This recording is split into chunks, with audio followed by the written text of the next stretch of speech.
Hello, everyone. Welcome to episode 40 of the Main Stand podcast. It's me, your host, Josh, with my friends, Mitchell and Pat. How's it going, boys? Everton are staying up. Yeah, it looks like it. Just barely. That's a crazy comeback. My hot take isn't going to pan out this year. But hey. One of them. We came close. Both of them. Everton looked like they had the loss sealed up, but I just fucking hate the other team in Merseyside. That's all. That's my official statement. Credit to him to come back from 2-0 down either way. Yeah. Don't know if it was IU, right? Don't know if IU still should have been on the pitch, but that's fine. IU was on like 6 yellow cards. And then 2 minutes after, he scores. The scissor sliding tackle that didn't get any ball in front of everybody. Yeah, that's a pretty crazy no call, but that's Premier League refs in a nutshell. Speaking of Premier League refs, this is completely off topic, but did you guys see that England got 2 refs selected for the World Cup? Michael Oliver and Anthony Taylor. they're sending the Premier League's finest. Michael Oliver's fine. Anthony Taylor, I don't know how he gets that nod. We're also only one of 3 countries that got 2 refs selected, which makes no sense. Is the worst ref league in the world. Sending the Premier League's finest. I'll say it again. We're just that Paul Tierney couldn't go along for the ride. Maybe they're just really trying to add some drama to the World Cup, so they're just sending a couple shitty refs too, just to spice things up. What was the name of that official that ended the AFCON game like 7 minutes early? I don't remember. Did he get the call? I want him there. We need drama. We need excitement. We could have used that guy in the Champions League. Definite drama and excitement. Just to go back to that Everton game, I was just like kind of watching it in the background. Watching the fans come on the field after they scored the 3rd goal. Embarrassing. My jaw dropped. I was like, what is happening right now? So embarrassing. You would have thought they just won the Champions League. And I think you guys got the red tinted glasses on for that one, man. I totally understand that. During the game? You understand? No way. There's 6 minutes to go. 6 minutes to go, and you're swarming the pitch. After that's a big moment for them, man. It's a big moment, but I mean, after a season like that, I don't think celebrating like that is the way to go.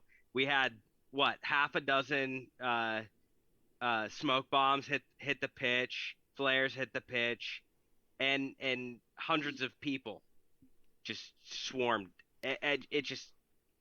I think any team that comes back in your seat. Any team that comes back from 2-0 down. Pretty much avoid relegation to almost guarantee you're not going down with 6 minutes left in the game. I understand the celebration. I think you guys are being haters. It does not warrant hundreds of people rushing the pitch in that moment. It does after the game. After the game, it's fine. After the game, it does not warrant. The emotions get to them. I don't care how much emotion there is. Just stay in your seat until the final whistle. Because they do that, and Crystal Palace score 2 more. There was plenty of time for them to do that. Ended up being 13 minutes left after that pitch invasion. So they score 2. You look like a bunch of fucking idiots. Just wait until the result's final. Yeah, I still think you guys just sound like haters. I don't want to be the no fun police either, but it is a little bit of a player safety concern. Did you guys see the Sheffield United captain get headbutted the other day by a Nottingham Forest fan? Yeah. You see that fan only got a 10-game suspension, not for life. Also, Ollie McBurney stamped a fan that was down, which I think he had to go to the courthouse to have a meeting about it because they were bringing him in for questioning, which is crazy all around. Let's have a talk about this. Yeah. Scenes. But yeah, Everton are staying up. That's pretty big news. They've been just flirting with relegation so long. A lot of people kind of thought that Frank Lampard was fighting for probably his managerial career tonight. They're staying up, and I expect, we'll get into it later, but I expect a fairly easy last day against Arsenal. Their season's pretty much over. Nice. They're staying up. Nothing much left to play for them. Mm-hmm. Yeah. But we can round it back to catching up, some housekeeping. How have the boys been? How has energy been this week going into the final weekend? Today the energy is up. It was low most of the week, but Walker and Stones are both back in training, so I'm feeling a lot better going into Sunday. Do you I'm feeling good with some more silverware. Yeah, I was gonna ask Pat, do you like the new setup on the pod? We got some new trophies to show off. I love that. I love that for you guys. I've seen City win that already in the last couple of years, so good for you. So snide. What did you think of the FA Cup final, Pat? You can give us your thought first. I didn't watch the game. Well, fair. Crazy that these two teams played 2 full 120-minute games and did not score a goal. Yeah, I don't know. I just, you know how you guys always say, like, you're not going to watch the City game when, like, we're in this title race? Because I just didn't care, like, at all. I don't care about either of these teams. It felt like it was going to be one of those games, like the Carabao Cup. You guys set up to attack. Chelsea set up to defend. Chelsea were just playing to not lose, and you guys were playing to, admittedly win. So, I don't know. The game felt like it wasn't going to be super interesting. What I did see of it, there were some pretty good chances created, and I watched the penalty shootout. So I think Mendy was a little unlucky not to save a couple of those there, but I mean, ultimately, you guys did what you had to do. Pretty boring FA Cup, but I kind of expected it. Yeah, fair enough. I think what I took from that penalty shootout, he was really close on Milner's. I think he got a hand to it. We just have some dead good penalty takers. Yeah, you do. I mean, so clinical. They're hitting the corner every single time, and it's guys that don't necessarily play all the time that come up and, Milner, Firmino, guys that didn't really touch a whole lot of the pitch can come on and take a good penalty in a final at Wembley. Love that from all parts. Overall, I think that is something that you guys, like every player in your club has in their locker, is they're all comfortable from the spot. Yeah, it's something you got to have, and we saw a lot of good things. Konate came, I thought our central defense overall was really good. Matip obviously came on late. I thought Matip, Van Dijk, and Konate all had really good games. Had a lot of really good chances. Diaz was amazing again, and on the Chelsea side, I thought it was a pretty tough game from Christian Pulisic. I thought he probably should have had a goal. Couple goals. Yeah. But just dragging everything wide. I thought Trent had a really, really good defensive game as well. Yeah. And I think that can't go unnoticed. The challenges he was able to put in, he looks like he's really turning over that page in his defensive journey of understanding when he needs to put the Jets on to get back and when to put the foot in. Because I think that's been lacking a lot during the first half of the season, but definitely making it known during those bigger matches. And then, I mean, shouts out Kostas Tsimikas, the Greek Scouser in our side. I think the story, just looking at the game and going into the penalty shootout, Mane getting his penalty saved, I felt like it was almost scripted. But Kostas just stepping up, cool, calm, collected, played an unbelievable game and was able to seal the deal. Yeah. Another player I wanted to shout out, I thought Alisson was immense, and Hendo had a great game as well. Hendo coming in that 6 role, I just think he's done a really good job since Fabinho's been out, and even with Fabinho out again probably this weekend until the UCL final, I'm comfortable with Henderson in that 6 role. I think he does a really good job at it. So you got plenty of experience 2 years ago. Exactly. The other only real takeaway from this is that Salah went down. Another final, he goes down injured. Does look like he'll be back for the UCL. Probably was a little precautionary. And Virgil kind of going out at the end of regular time or the first half of extra time. I think it was right before the end of the game. Yeah. At regular time. I think it was warranted. I really do. Konate has that speed to really match Virgil. And then Matip coming in as that veteran kind of clinical center back to clear things up. He was called upon and stepped up to it. I think having the fresh legs defensively, especially going into extra time, was necessary with the amount of games we've been playing recently. It was needed to get Virgil a break. Tough for Chelsea to take that, losing 3 FA Cup finals in a row, and then you're losing on penalties to the same team. 2 finals, at Wembley. In the same season. You just got to hit reset on that season. You won the Champions League. In all seriousness, too, not even like taking the piss here. You just got to hit reset and go again next year, because that's just kind of unlucky. I mean, penalties can go either way.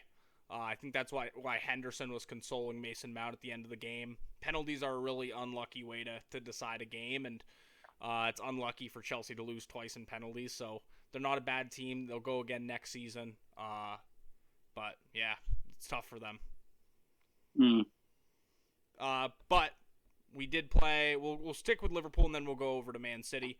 Liverpool played Southampton. Mitch conceded an early goal. Nathan Redmond, fantastic curling finish at the start of the game. No keeper saving that, in my opinion. Just kind of a lackadaisical start from us, but we worked our way into the game and got some really good goals. I thought the Redmond goal was a little. Sorry, not cut you off, Mitch. Yeah, I thought the Redmond goal was actually a little unlucky for you guys to concede because of the deflection on it. If we're being honest. Yeah, I thought it was funny, but it took that just enough of a deflection to put it into that part of the corner that Allison couldn't save. Yeah, I don't necessarily think it was unlucky. I think that was kind of bound to happen in the side that we started in this game. He got in the build-up. He just was played into wide open space. Joe Gomez is not gonna be positioned properly to do anything. I think we played our brand of football. We conceded a decent goal early on, strapped in with who we had. Tsimikas had another great game. And then Taki Minamino stepping up again in those positions where we've needed him all year.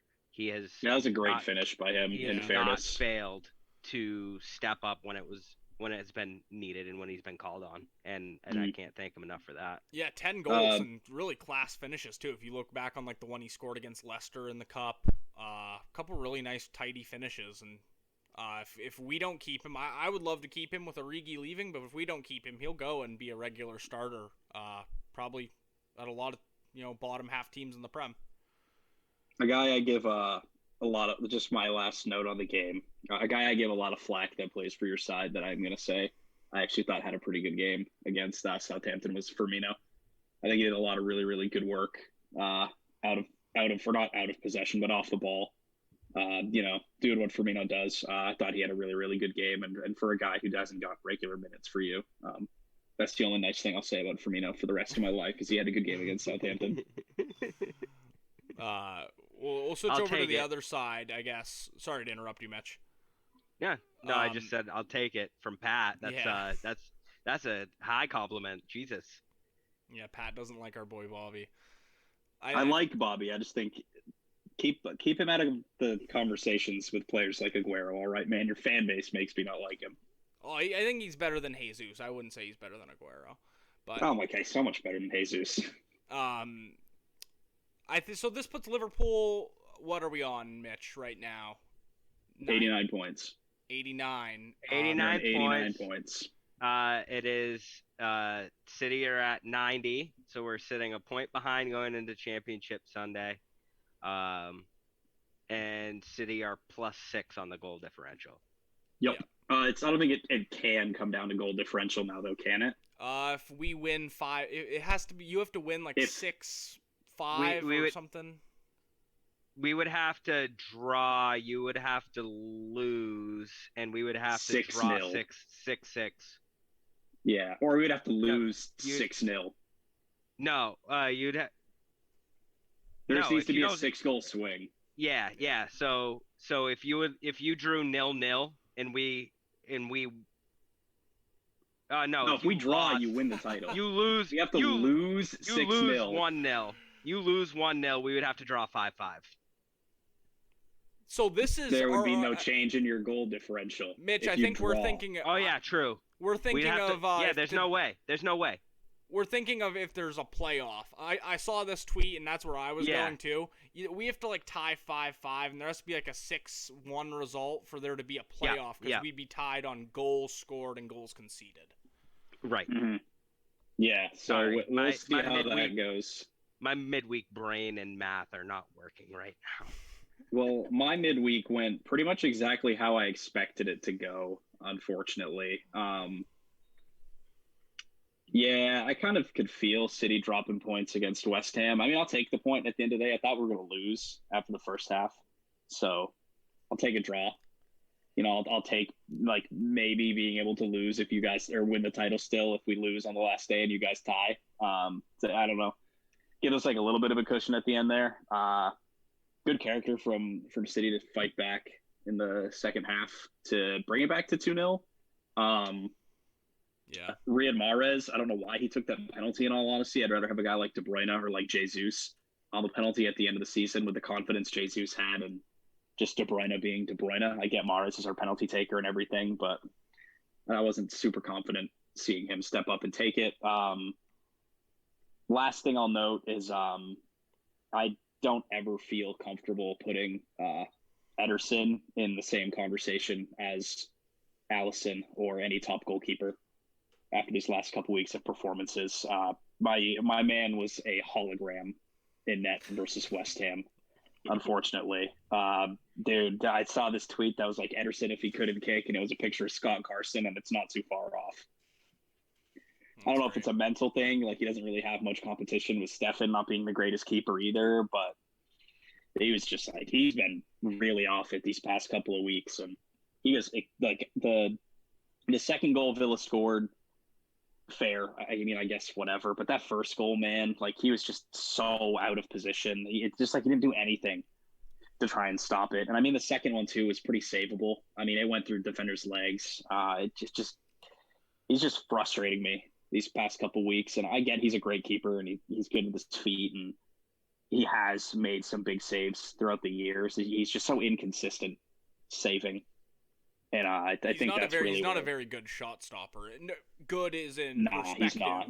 Perspective. Exactly. Yeah, good in perspective. He's a fine shot stopper when you look at him compared to every keeper in the world. But I don't know, when you're in a side like City and you're going to be in situations where margins are so tight, like, I don't know. Alisson probably saves that second goal that West Ham scored. If we're looking at it like that, you know, comparing him to players like that. But I don't know. I like it for our style of play, and that's my last little rant about how I think Ederson is frustrating. Also, I love Fernandinho to death, and I love what he's done for this club. I don't want to see him start ever again for City. Love you, Ferna. Thank you, but you're 37 and your legs are gone. Please, just if we sub him on against Aston Villa for his final home game ever, can we be up like 4-0?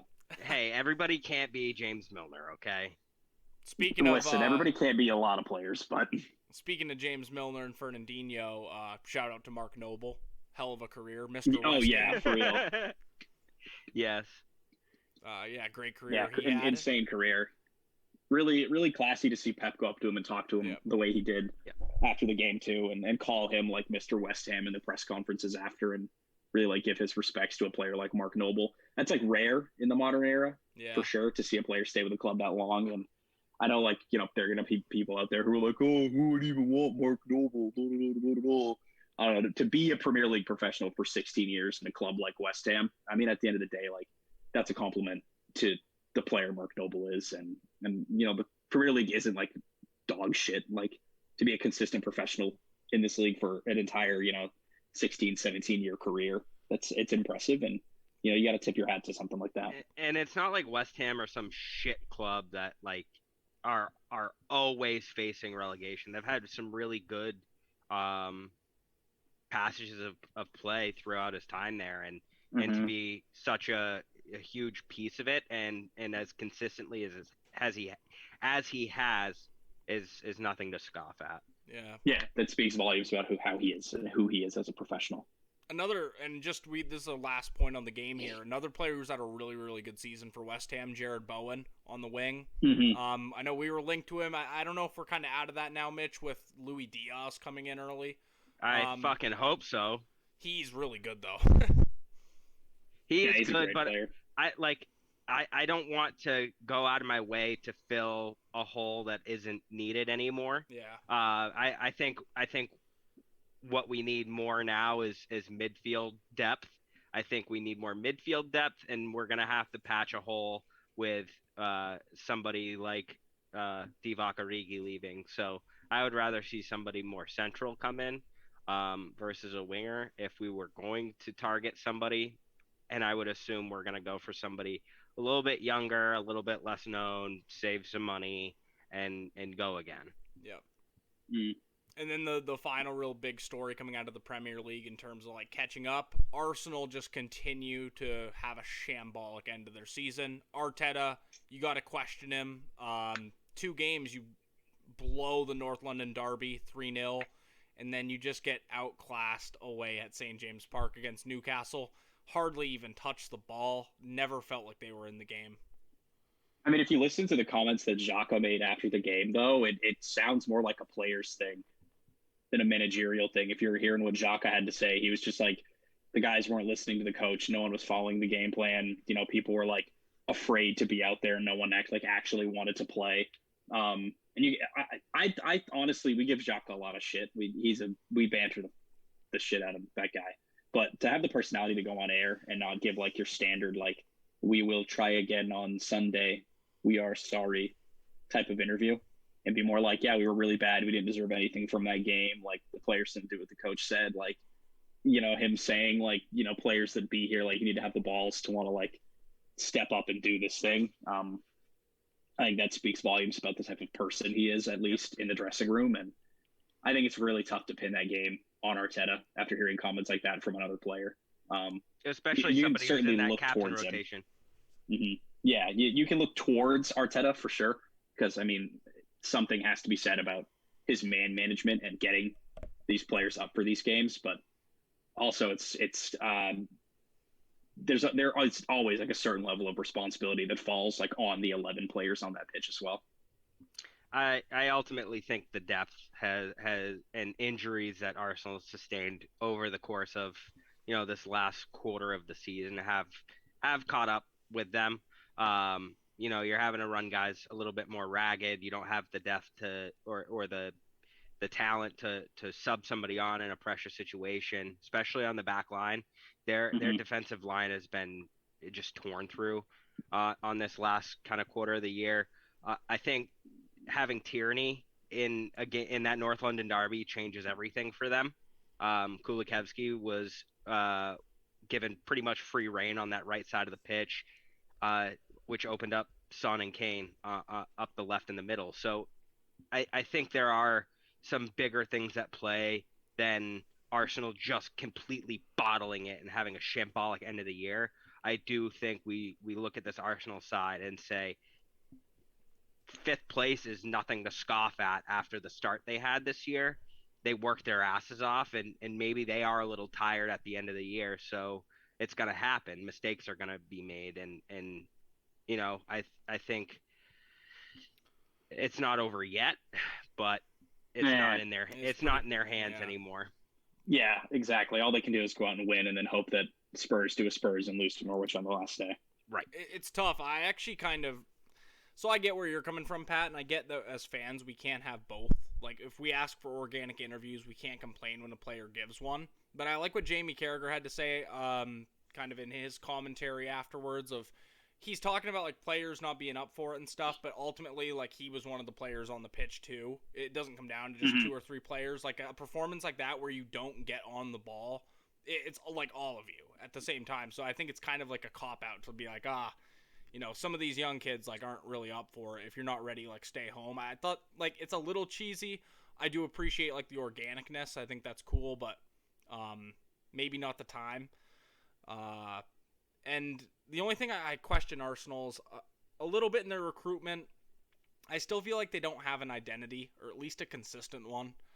You look at the defense, and it's changed. It's rotated at times. It's looked better, but at the end of the day, last year, they had the likes of William Saliba, Guendouzi, Ainsley Maitland-Niles. And when you look at Arsenal right now, are they really that much better?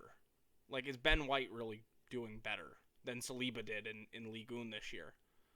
Mm-hmm. I know different circumstances, different teams, and everything like that, but I just don't know how much Arsenal have actually improved, or their position has really just been a matter of the other teams around them, like Man United, not really being up to it. But I think we'll see that really formulate come the start of next season. Yeah. Because we see it a lot of places where it does take a little bit of time for those new players to really come in and take hold of their new role, and maybe just a couple of extra players just to change the shape a little bit, change just one little piece, and I think they can really change what you're saying and finding that identity. A little bit of health and a stronger start next year.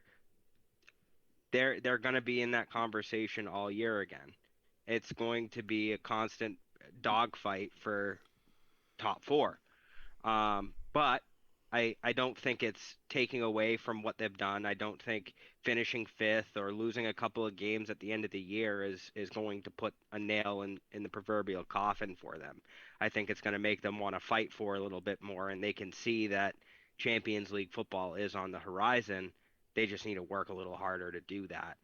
Yeah, that's the tough part, I think, is like going after a big, like, it's felt like a step up year a lot of the season, but to end it in the Europa League hurts their recruitment so much. Yeah, I mean, it does. I think it does and it doesn't. Like, certainly pulling in like those top players that like only want to play in the Champions League. Yeah, you're not getting those anyway. But were Arsenal getting them, even if they made the Champions League? I think being able to sell the project to a lot of players feels like what Arsenal need to do, and feels like the biggest sell for the club. You look at the fact that they're the youngest club in England, and they were one game away from top four, still could potentially sneak into Champions League. Mm-hmm.